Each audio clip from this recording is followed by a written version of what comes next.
Hello, and today we'll be repotting the Monstera Adansonii. These are the supplies that I'll be using, and this is how the plant looks right now. First thing that I do is I take out everything out of the pot. The leaves I separate from the trash that I'll be throwing away and what I'll be using. Then I put some good soil into the pot that I'll be using, and then I start filling it up with the plant that I want to keep.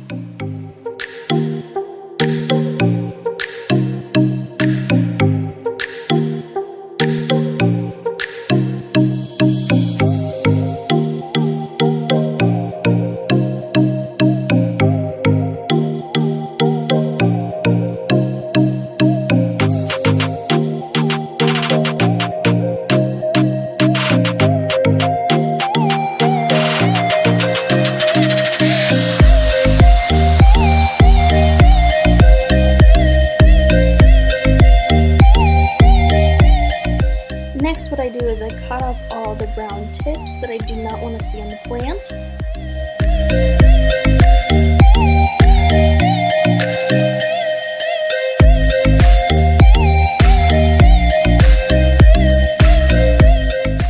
And the last part is to water it and put more soil if need be. And this is the final product. I put it in a hanging basket, put it in its corner, and voila, all done.